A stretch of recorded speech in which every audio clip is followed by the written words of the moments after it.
Hi, everybody. Welcome to Depot TV. I am your host, Sherry Jackson, Executive Director of the Depot. And we're so happy that you decided to sit down with us for a few minutes on a Sunday night. Maybe it's not Sunday night when you're watching. Maybe you watched it, Monday morning. Maybe you watched it Wednesday at lunchtime. But whenever you watch this, we're glad you chose to spend a few minutes with us because we've got the little paintings of Gabee Rolla-Danley. We have a conversation with Sarah King Bartell, and we have amazing music, new music by Kierston White. So thanks for being here. Before we get started, there were a couple of things I wanted to mention briefly tonight, if you'll give me a couple more minutes of your time. And the first one is right over here on my shoulder. It's that right there. That is the magic Band-Aid. That means I got my second shot, and I am counting the days until I can hug people, until I can just go sit down with friends all night with good wine and good food and laugh it up. And I hope that you have got your shot too. There's just no excuse anymore, really. I mean, at first it was confusing. We didn't know how to sign up. The portals were a mess. We didn't know what was happening. But now the tribal governments have opened this up to everybody over the age of 18, and in some cases 16. IMI is right here in Norman. They've been helping. The OU Health Sciences Center is rolling out clinics. The Sooner Fashion Mall has had thousands of people through. There's just no excuse. Get your shot. Go get your shot. One more time. Go get your shot. There. I think I've harped on that enough. And then the second thing was just to briefly mention funding for the arts. I think many of you know that organizations like the Depot are nonprofit organizations. Most of us here in Norman are, that run arts programming, festivals, events, galleries. We are not-for-profit organizations, and we need your support to provide all of the fabulous programming for our Norman community. It has been a rough year. We are so excited to still be here, to still be able to bring content to you. We are looking forward to everybody getting their shot and getting back outside and getting some events rolling. But as we gear up for all of that, we need your help. You'll hear a little bit tonight about the One event. That is the Norman Arts Council's big annual fundraiser, and they do a tremendous job of raising funds and distributing those funds in the form of grants to arts organizations throughout Norman, Oklahoma, and we are one of them. And we hope you'll find some time to buy a party box or tune in to the One event or donate to the Arts Council. But wherever you go, whatever event you love, whatever thing it is you love doing, if you love going to a gallery, if you love taking classes at the Firehouse, if you love the kids programming at the Sooner Theater, if you love your festivals, the Norman Music Festival, Jazz in June, the Medieval Fair, Fall Fest, whatever it is, if you love the arts programming, as you think about it, when you think of the things you miss, if you got an extra 5 or 10, reach out, donate it, throw it in a bucket somewhere, join a fundraiser when you go visit all of these fabulous things, because we want to be here in the after times. It's going to take a lot of creative energy to get us through this next little bit as we learn how to people again and come out of our shells. We're going to need to get weird with it. And we're going to need your funding and your help so we can make sure we can put on all of the parties it's going to take to celebrate, to support and lift the artists and the arts endeavors that are helping us sift through all of the crazy feelings that have come out of this last year. The arts are a force for good. I'm convinced of it, or I wouldn't have spent my life doing it. And maybe that's it, because I could ramble on for another 20 minutes, but you're not here for me. You're here for the art. So let's get to it. Here's Depot TV.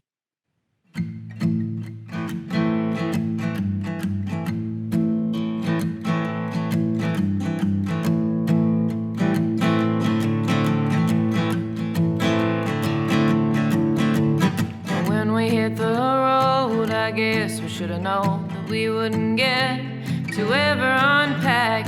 You take the high road and I take this other road, but it seems like we always meet in the back.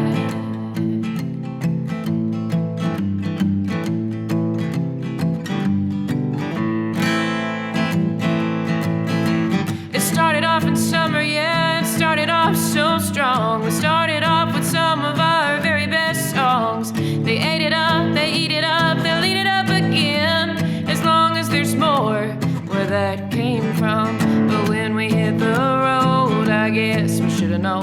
we wouldn't get to ever unpack.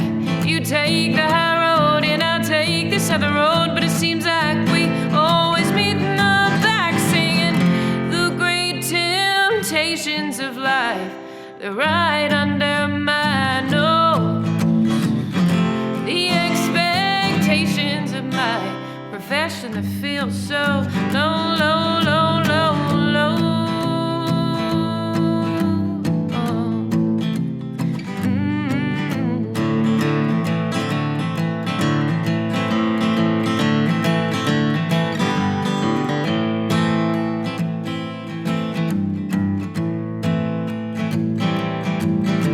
She wrote a couple of lines, they were mostly about herself. Got a bunch of mighty fine pictures of herself. I try it out, I see how it feels. She said, I think I wanna buy one of them record deals. But when she hit the road, I think she should've known that she wouldn't get to ever unpack. She'd take the high road and I'll take this other road, but it seems like we always meet in the back, singing the great temptations of life. They're right under my nose. The expectations of my profession, they feel so low, low, low, low, low.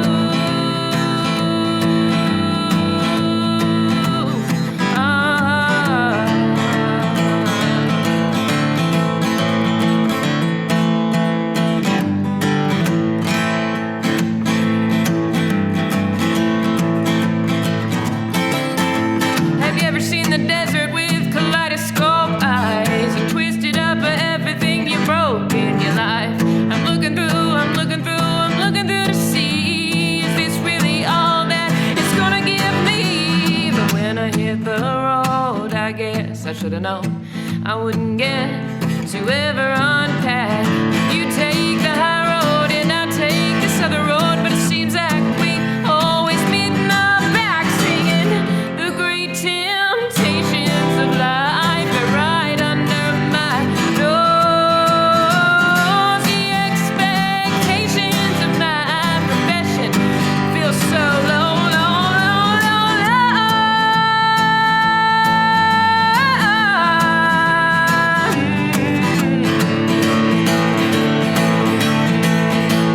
It seems like we always meet in the back.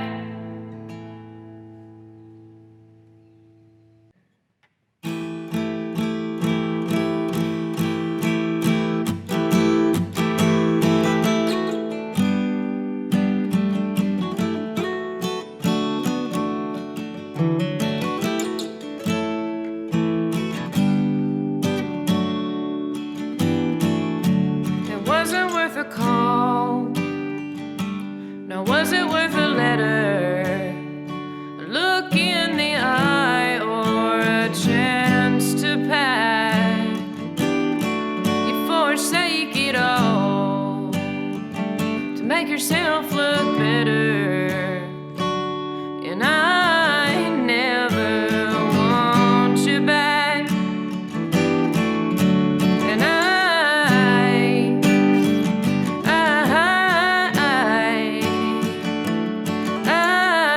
never want you back. I used to think it was a scrawl, a name drop at all. Be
minute. And with my back against a wall, I feel so much better. There's nothing over my head, there ain't nothing to retract. If it wasn't worth a call, it wasn't worth a letter. And I never want you back.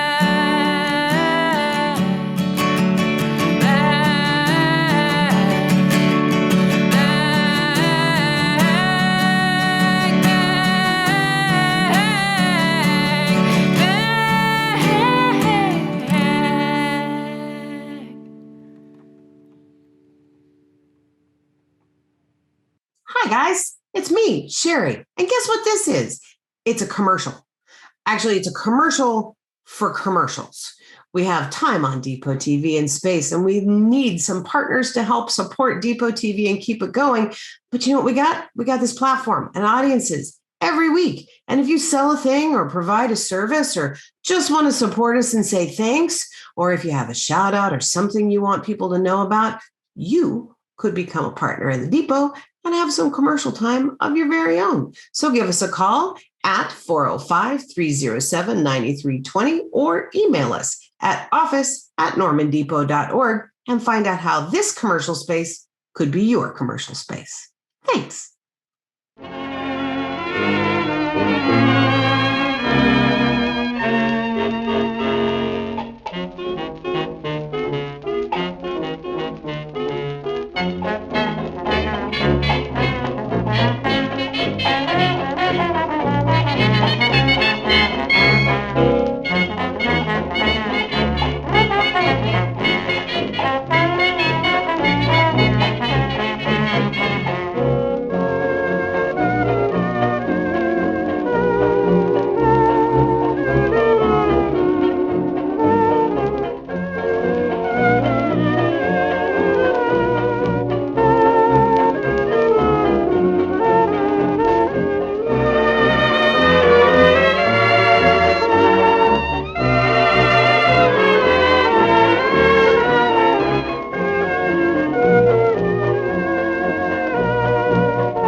Hi, everybody. We are here with my friend Kierston White. Hi, Kierston. Hi. Hi. How you doing today? Good. It's good to see you. I'm so glad to see you too. I am really going to hug the stuffing out of you the next time we get to be in a room, and that gets to be the thing. Yep. I'm so glad you're here. I'm so glad that you're singing some songs for us on this week's Depot TV because I absolutely love your songs. Thank you. And your voice.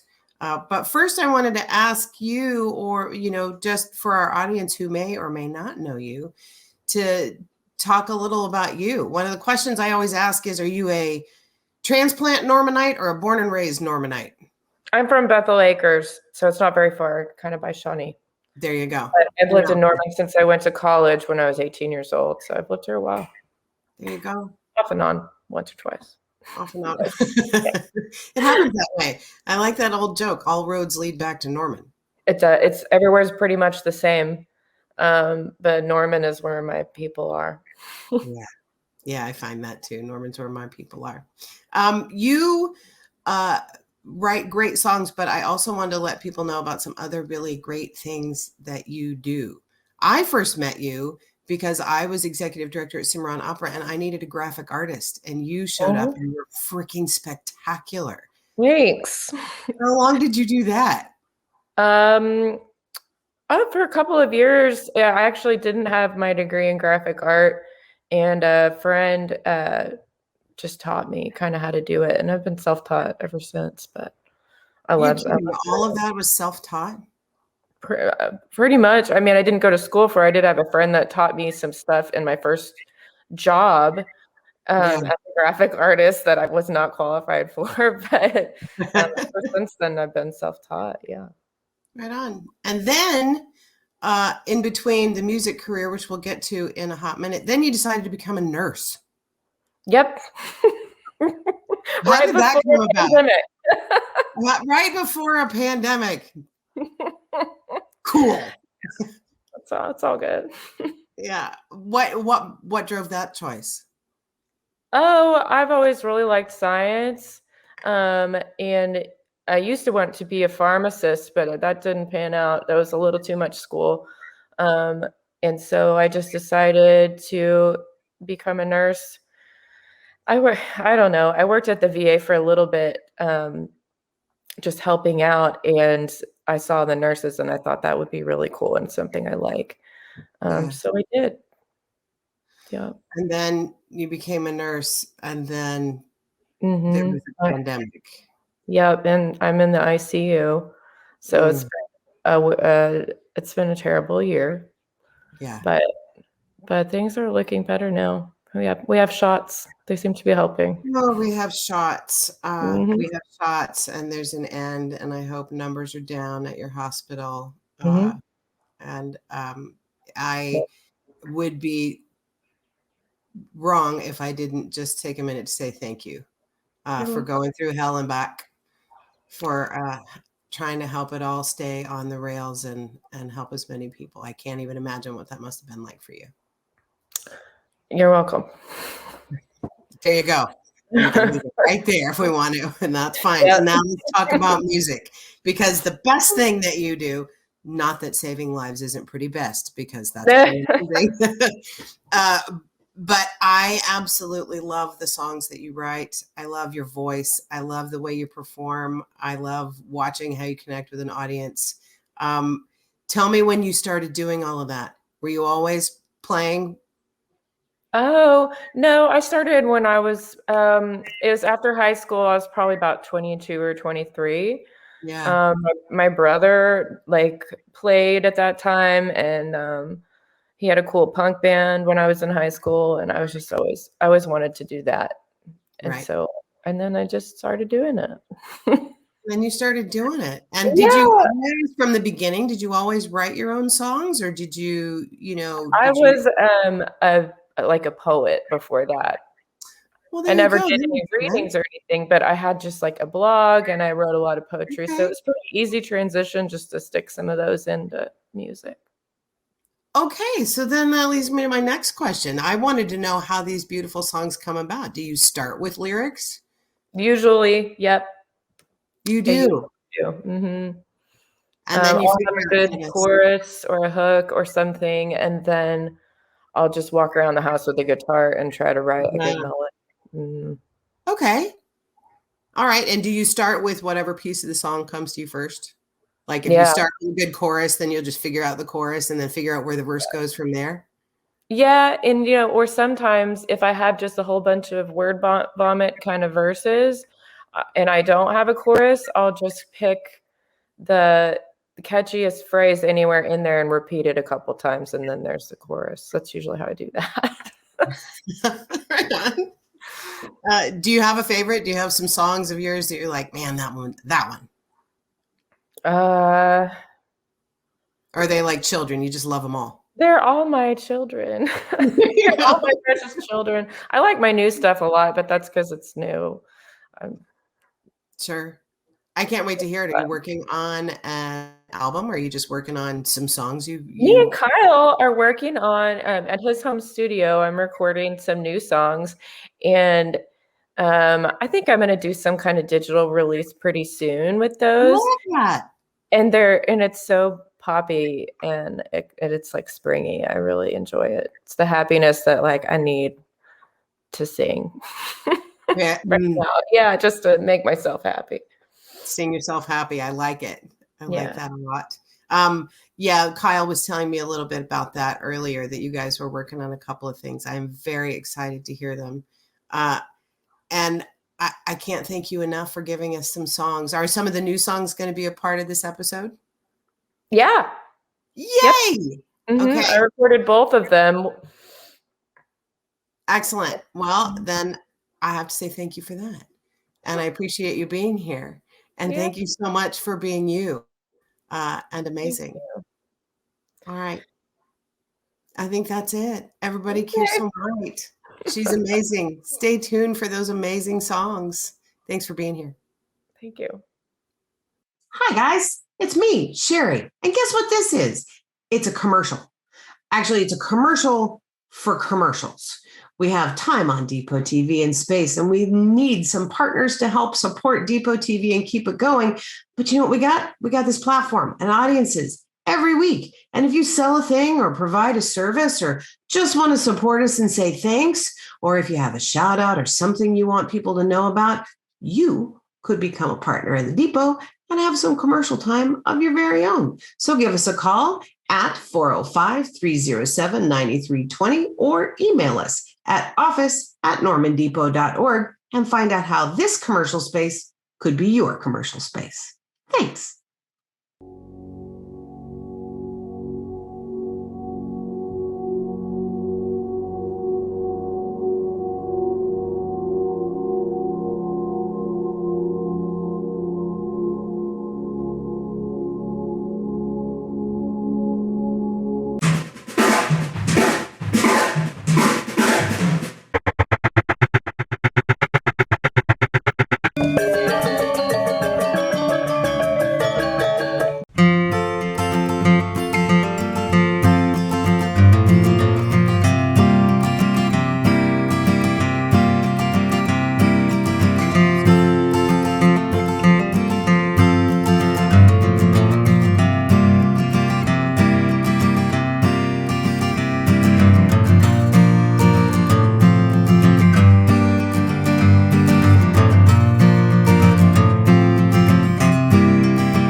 Hi, everybody. Welcome. Today with us, we have playwright Sarah King Bartell, founder of Namron Players Theatre. Sarah, thanks for being here with us.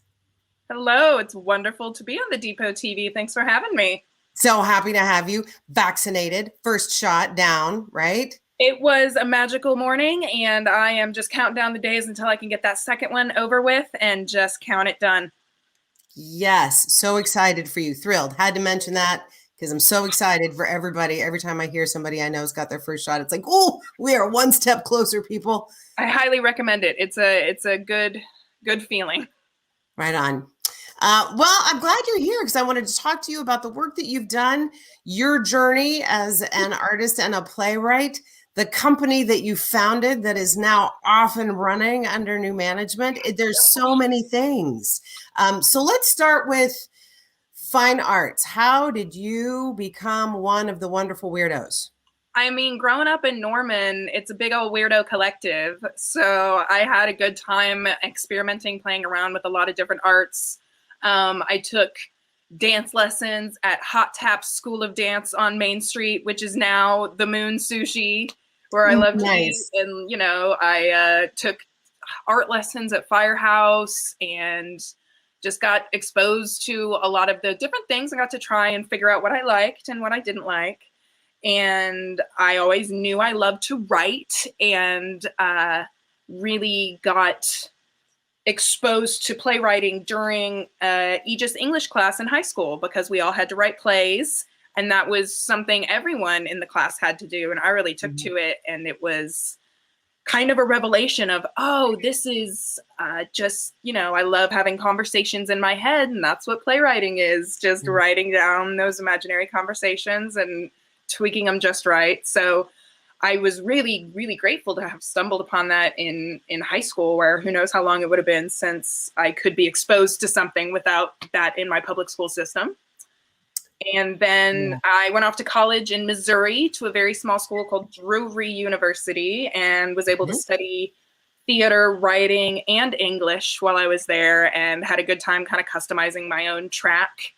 And my senior seminar was writing a play and having that whole experience of revising the draft and ending up having the final was the culmination was presenting it in a reading and getting to work with the performers, and having that full circle experience was a lot of work, and I loved it. And then when I graduated and moved back to Norman, I thought, well, where are the opportunities? Let's do this. And there weren't any original theater for adults in Norman. And I said, let's fix that. And so, you know, 23 years old, me and Caitlin Goddard and my, who would eventually be my husband, Nicholas Bartell, decided to start our own theater company. And that's really where that happened, is you looked around and went, well, nobody's doing the stuff I want to do, so I'll just start a company to do it. Yeah, I want to create my own opportunities. I mean, it's a little self-serving, but I saw all these artists around me that were really interested in that kind of opportunity too. So I absolutely bring it to town. I love the entrepreneurial spirit in that. I love the creativity that goes along with just being bold enough to start your own thing. I think that's amazing. Congratulations to you for having that boldness. You have always been, every time I've run across you, you are a very bold creature. And I appreciate that about you. Oh my gosh, thank you. I like to think of the unapologeticness with which I started Namron was I wasn't ashamed to tell people I don't know what I'm doing and I don't know how to do this. And being able to go to the Arts Council meetings and be able to raise my hand and say, what's an endowment? And how does it work? And trying to figure out everything. I mean, I also don't want to make it seem like a fairy tale. It was really hard. And there were a lot of things that I was not very well suited for that I learned along the way. Like asking people for money makes me horribly uncomfortable. And if you run a nonprofit theater, you basically need to be asking people for money all the time. And I quickly learned that that was not in my wheelhouse. And the pie in the sky dream was wonderful and got really difficult as the years went on, trying to succeed in something that I didn't have quite the skill set for, but I was dreaming big. And then we were able to hand the reins off to people who were much more qualified than I in asking for money and writing grants and leading the art scene in Norman for a very long time. So I was blessed to be able to have those struggles and blessed to be able to pass on those struggles to someone else. I don't want to make it seem like it was all rainbows and puppies. No, it never is. You know, that is we make it look smiley and happy when we get in front of audiences, when we're doing arts, but like any good production, it's 100% chaos behind the scenes. And as long as the audience doesn't see it, we pretend like it never happened, right? And yeah, that's half the fun, is there's always a moment where you say, this is going to be a disaster and there's no way I'm going to survive this. And then you survive it and then you feel invincible. And then that tricks you into trying to do it a second and third and fourth time. That's exactly how it goes. Oh, yeah. And I empathize a lot with the asking for money. I'm not sure a lot of people realize that if we tried to pass along the actual costs of producing plays or visual art shows or performing arts, concerts, anything, if we passed along 100% of those costs to the ticket holders, nobody would come because they'd all be paying a couple $100 a ticket. And that's not something that could be sustainable. We absolutely need our partners, and asking for money is hard, and it didn't come naturally for me either. Yeah. But getting support from people who believe in the work you do is, that's something to learn. That's a learning curve. Oh yeah. And I still remember every single one that was in our corner during the early days of the Namron Players, including the Depot, which is where we had our very, very first show. And I had no idea where I was going to find to perform this thing because I couldn't afford an actual theater. And I came and explained my situation, and y'all said, oh, okay, well, these are our usual rates. And I said, oh, okay, I'll see you later. And then they were like, why don't you just come on in? That was back when it was still kind of called the Performing Arts Studio. Mm-hmm. And they said, well, we haven't had any performing arts here in a minute, so why don't you we're going to honor the namesake and come on in. And I don't want to say the number that we actually paid to rent the space for 3 days, but it was very low considering how much I know it costs to rent anywhere. So it was a huge shot in the arm.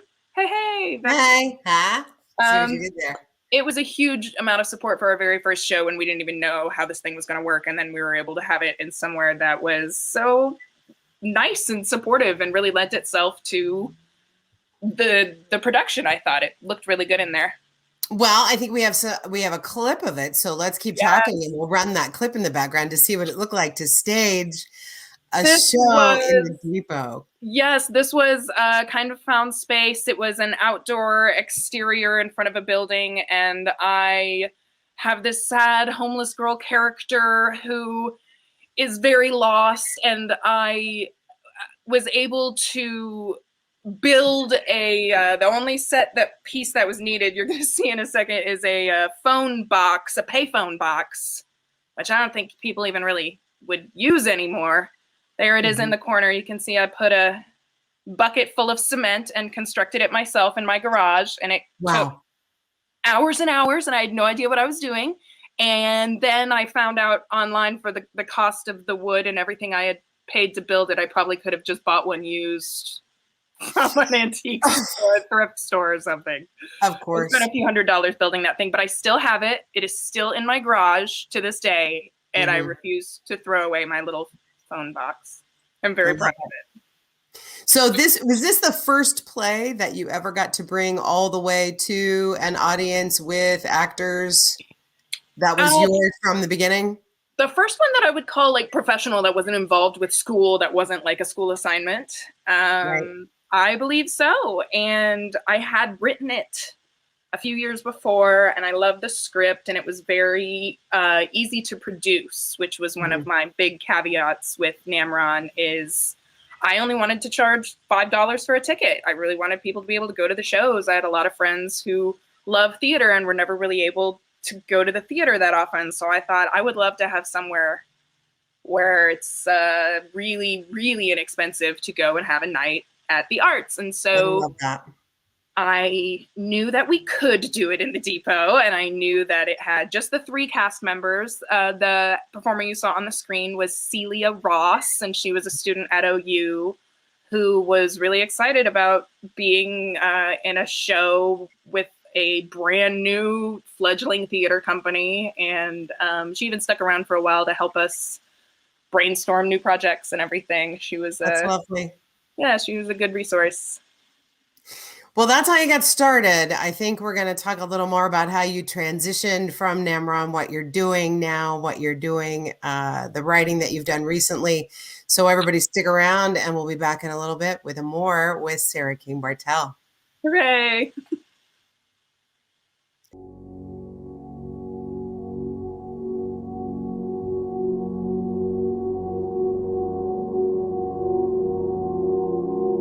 Hi, guys. It's me, Sherry. And guess what this is? It's a commercial. Actually, it's a commercial for commercials. We have time on Depot TV and space, and we need some partners to help support Depot TV and keep it going. But you know what we got? We got this platform and audiences every week. And if you sell a thing or provide a service or just want to support us and say thanks, or if you have a shout out or something you want people to know about, you could become a partner in the Depot and have some commercial time of your very own. So give us a call at 405-307-9320 or email us at office@normandepot.org and find out how this commercial space could be your commercial space. Thanks.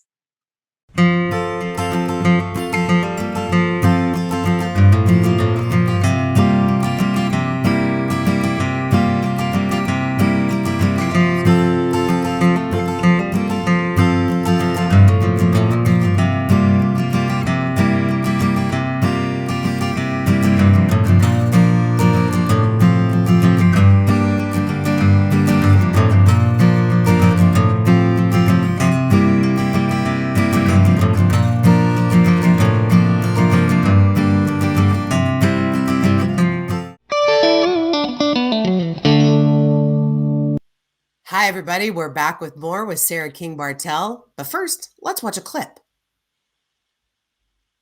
It's not a forest, it's just rocks. 1 star. So I translated it, and Casa Grande means big house. It is neither of those things. 1 star. Depressing. 1 star. The road was so dangerous. We didn't even make it there. 1 star. Almost killed me. My son Charles ate the sand and he got so sick. 1 star. What? How? She's putting him out faster than it can even respond to the things. How can she even be this way? Who hurt you, Sheila? Okay, she seems nice. What did we just watch? Oh boy. So that was part of 1 Star, the show I wrote and directed and performed in for the Theater Crude Fringe Festival in Oklahoma City in October 2020. Yes, I believe it was October. And of course, back when I applied for the thing in March, the pandemic wasn't a thing. And by the time Showtime in October rolled around, Theater Crude had transitioned to a digital format. And so the script I had written and prepared was no longer suitable and just would not work in a digital format. So I had to, on the fly, come up with something new, and 1 Star was born. There you go. Wow. And that never ceases to amaze me. I have been amazed and am amazed at the ability of everybody to pivot during the pandemic. And it's like, okay, that doesn't work. Great. Let's do this thing. I mean, yeah, you won't let it beat you. All those are actually real places. My husband and I went on a solo trek road trip out west and visited some spots. And so I actually wanted to use some of these actual places. And sometimes on our trip, we'd look up a spot and see if it was going to be worth stopping at. And the negative reviews were hilarious and awful. Just like, how would anyone see this amazing natural thing or, this piece of history and just say, that's stupid. That's not worth my time. And I became kind of obsessed with it. And it kind of became a running joke between my husband and I on our trip. So when I wanted to write a show, I was like, I want to hate on that character. I want to hate on the type of person who is so self-righteous that they think their negative opinion of a place matters, and also that they just can't open their eyes and appreciate little things. And that they have the extra time to log in and leave all of those comments. Exactly. That is a worthwhile endeavor, right? And some of them are long, lengthy diatribes on things that most of the time the attraction has absolutely no control over whatsoever. Well, and I saw at the end of that, responding to those negative reviews, was you playing a character in that show. And we've got another clip coming up from that. So tell us what we're going to see next. All right. Well, this is, I played Kara, the National Parks representative who has to monitor their social media. And this one customer who keeps leaving these negative reviews is just getting stuck in her craw, and she is so mad. She actually retaliates, which is never recommended. You should never feed the trolls on the internet, but against her better judgment, she can't resist. And I can't wait. Oh, let's watch and see what she does. I have no words. This is it. This is how I lose my job. Do you even know what a petroglyph is? Can't fix stupid. You can't fix stupid. You can't fix stupid. You can't fix stupid. Huh. It says Sheila for real is online right now. I shouldn't be doing this.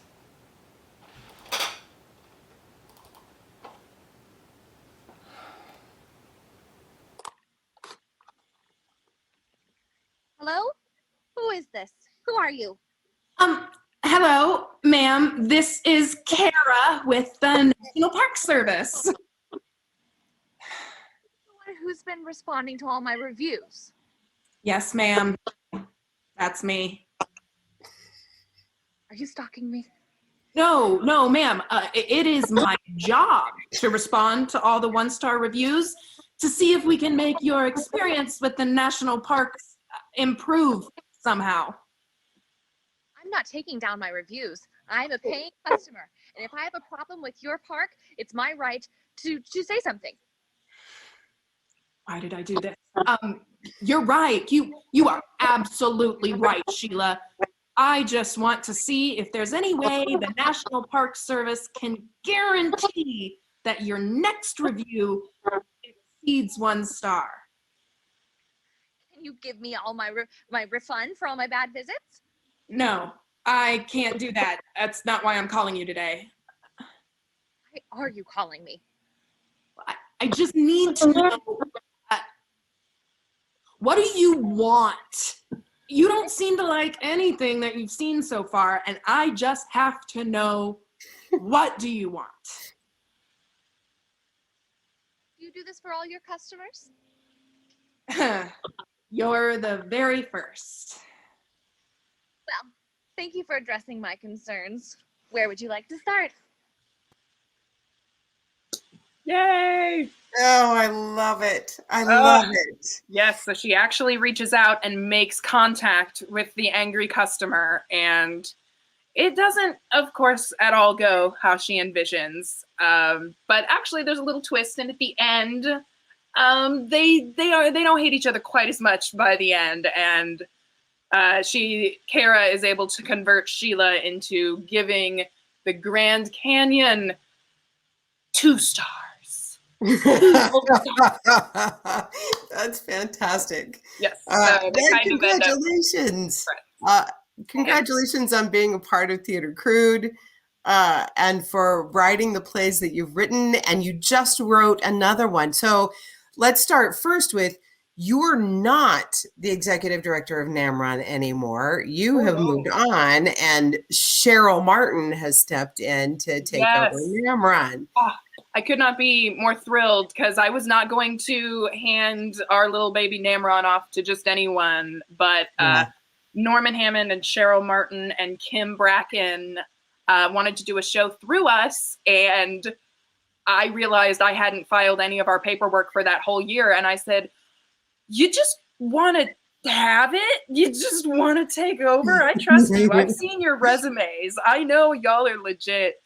And so them just asking to do a show through Namron ended up them kind of inheriting the whole kit and caboodle. And then I was able to take the role I've always wanted, which is playwright. That's what I created that thing for. Well, isn't that the thing? We all find out sometimes, you know, I have felt that way many times myself. Getting involved with arts organizations as an administrator means that you really minimize your time to be the creative. Oh, yes, absolutely. Yeah. It was a drought creatively for a long time. And now I've, written a whole bunch of plays this year that I don't think I would have written otherwise. For those of you that don't know, let me just say that Norman Hammond, Cheryl Martin, and Kim Bracken, who have taken control of the Namron Player, are spectacular human beings. Oh, yes. They have been working in the arts in Norman for a long time. Norman is with Jazz in June, but he and Cheryl and Kim back in the day were with the Stone Soup Players Theatre. They have been involved in theater groups in one fashion or another for decades. And Cheryl's got 2x4 Storyworks, and they just premiered last weekend 3 new plays, and one of those was yours. Yes, I got to go back and work with them and write a whole new script tailored to their theme. They had a new play series, 2021, was going to be called About a Bear. And so 3 playwrights, myself and Ted Satterfield and Melanie Wilderman, were able to take that theme and run with it. And we all came back with things that were very, very different, but kind of had the same themes and motifs of like family and tradition and kind of our locality here in the South. It was a really interesting result. I love it. I love it. Sarah, thank you so much for being here with us today, for telling us about the plays that you write. I can't wait to see what you write next. I'm thrilled to know that there are creatives like you in our community doing all kinds of wonderful weirdo stuff, because that just makes it all worthwhile. Yay, hooray for the weirdos. And thanks so much to the Depot for always believing in the weirdos and giving us a place to show off how fun our weirdness can be.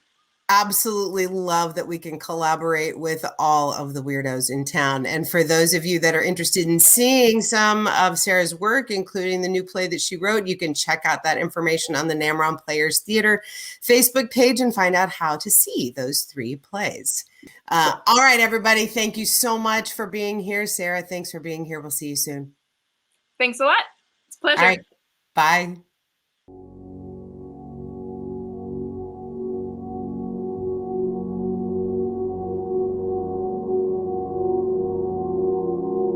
Hi, guys. It's me, Sherry. And guess what this is?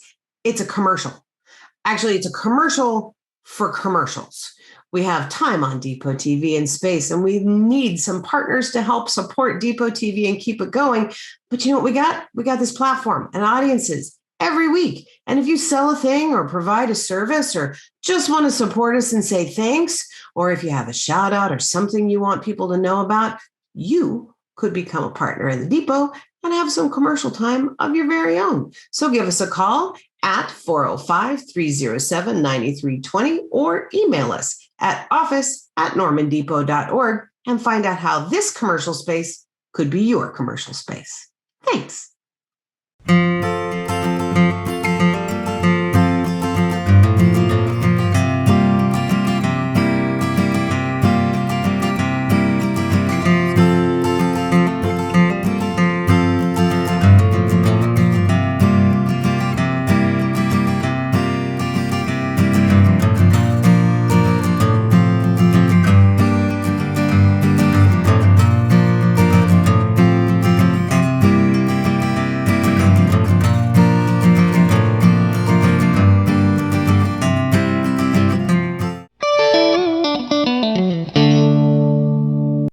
We are here today with Gabee Rolla-Danley, who is, full disclosure, a member of the Depot board, but she is also an artist in our new Light-Hearted exhibit at the Depot running through May the 1st. Hi, Gabee.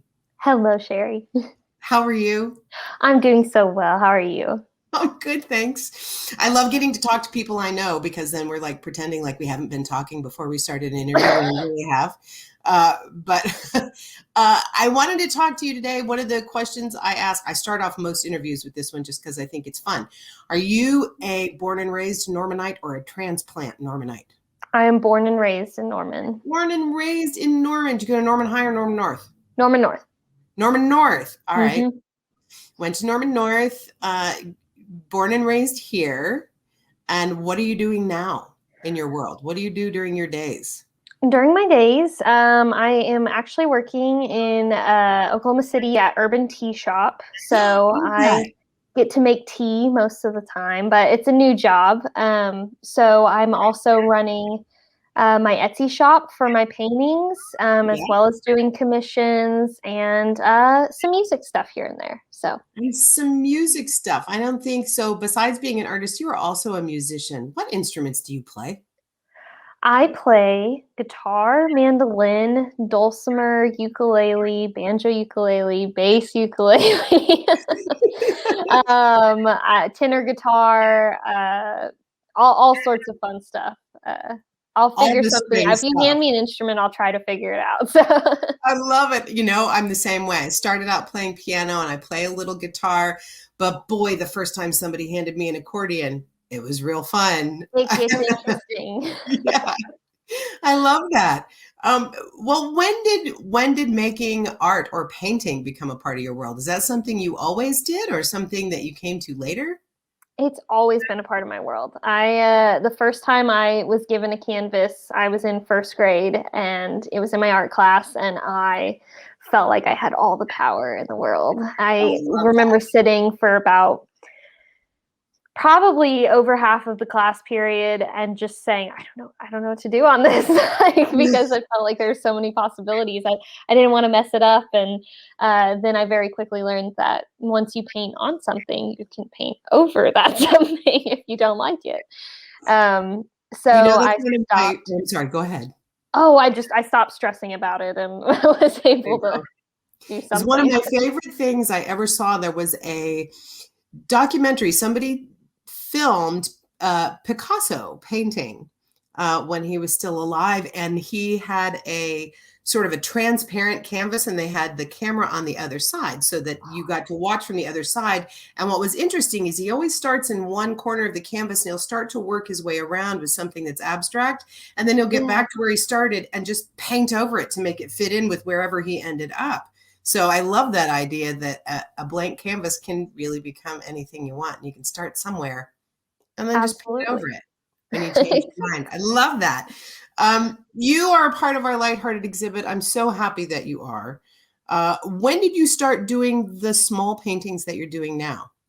So I started mini canvases. I started exploring with them probably my freshman year of high school. I didn't do too much with them then. And over time, I started finding different canvas sizes that I just wanted to experiment with and see how tiny I could make something. So most probably within the last year, I started to slow back on commissions when the pandemic started, and I decided I just wanted to make some art for myself. And so I went to do some mini canvases. Early quarantine, I think I was doing like room settings. So I painted a tiny living room, and then I did like the Hogwarts house common rooms and things like that. I was like, tiny rooms, I'll paint those, and just kind of doing different fun things. And most recently, I've been painting tiny paintings on little blocks of wood that I cut down. So I'm trying to add, new ways to make tiny paintings. I love that. Well, let's take a look at some of the paintings that you've made that are a part of, these are the paintings that are a part of the Lighthearted exhibit. So if we wanted to see that video, that'd be awesome.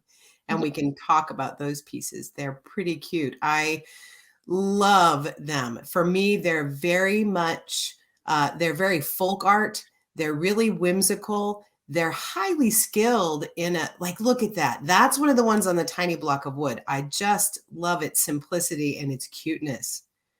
Thank you. It's about 2 by 2, I think what that canvas size was. And they're just so much fun. They are so tiny and it's just different, than what I normally do. How long, this is another tiny, I love that butterfly.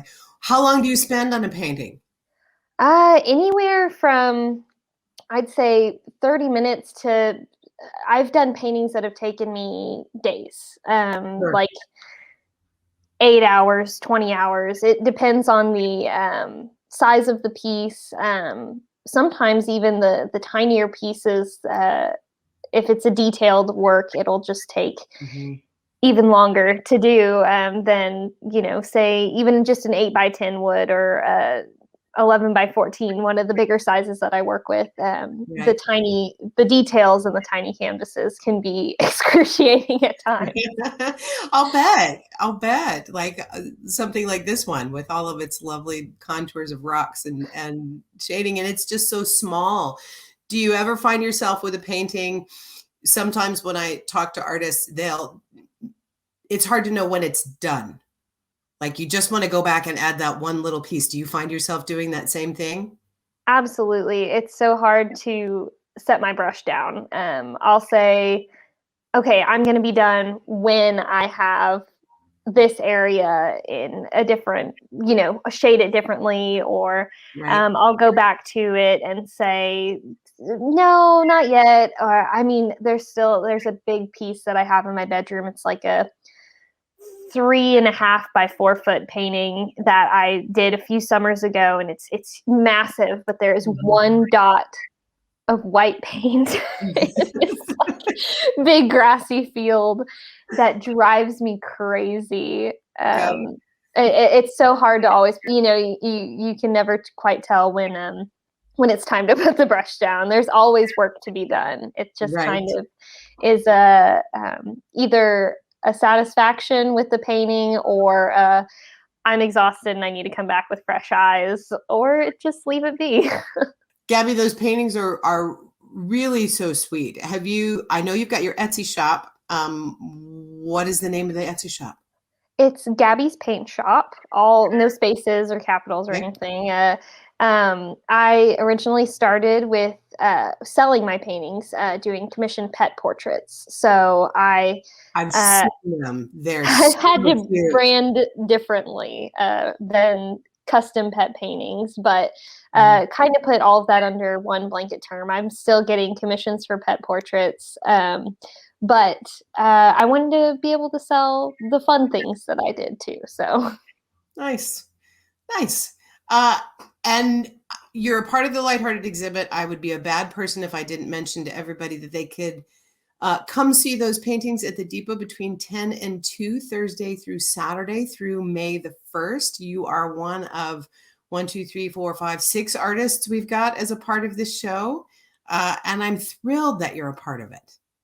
Thank you so much. I'm thrilled to be part of it. Like, the Depot is a second home for me, and to be able to have my space with so many friends and other community members that I admire is just huge for me. I'm so glad. Thanks for joining us, Gabee. Of course. Thanks for having me, Sherry. All right, everybody come see Lighthearted at the Depot, and we'll see you next time. Bye.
who can say if there's an ounce of fact. Once that night gets us the day gigs, just don't take us back. I wanna move around and feel the night vapors. The moon is out, so why don't you take her out to write your story down before you meet your maker and forget about looking good on paper. I wake up half gone, the other half's just tired, and I just stumble off to my work just to find I've been fired. Not telling nobody's about to make me wear slacks. Slacks. Once that night gets us the day gigs, just don't take us back. Once the night gets us the day gigs, just don't take us back. Once the night gets us the day gigs, just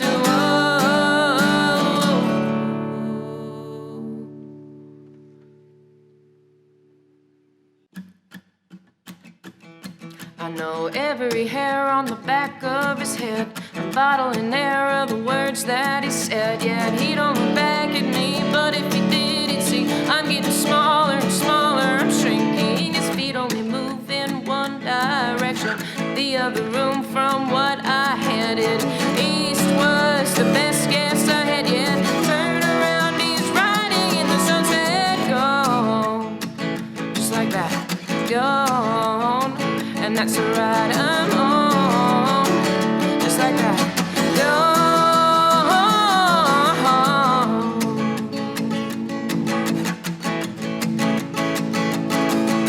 He took all the clothes and he took all the hangers, the tip of my nose and the tips of my fingers. Took all my bad songs and all my bangers. Where he is now ain't where he'll be later. He's driving away with the plates that I can't decipher, turning a page on a plane, drinking from a highball, riding away on a redneck motorcycle. I gotta say by now he's liable to be gone, just like that. Gone, and that's the ride I'm on, just like that.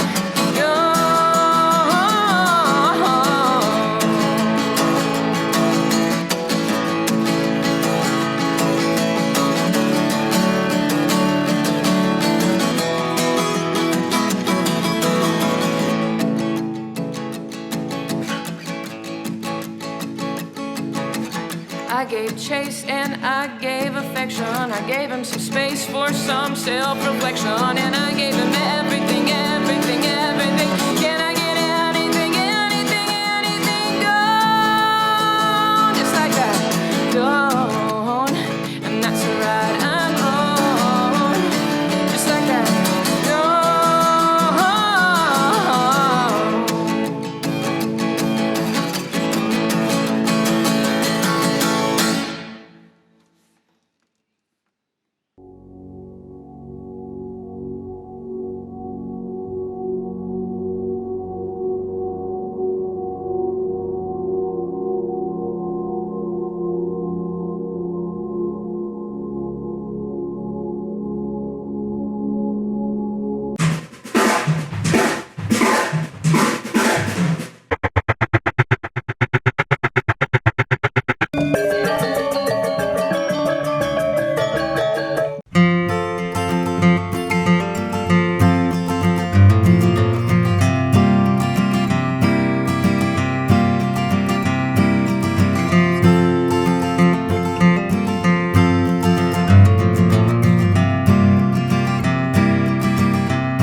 everybody. Thanks for watching Depot TV this week. We are so glad you stopped by. Join us next week, a lineup of great guests, music, artists, comedy. We're having comedy next week. Can't wait to see you there.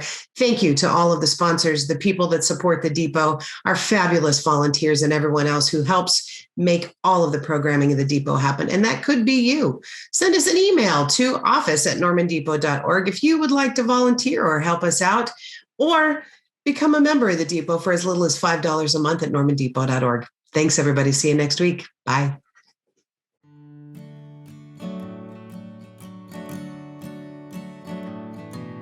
It hardly seems fair.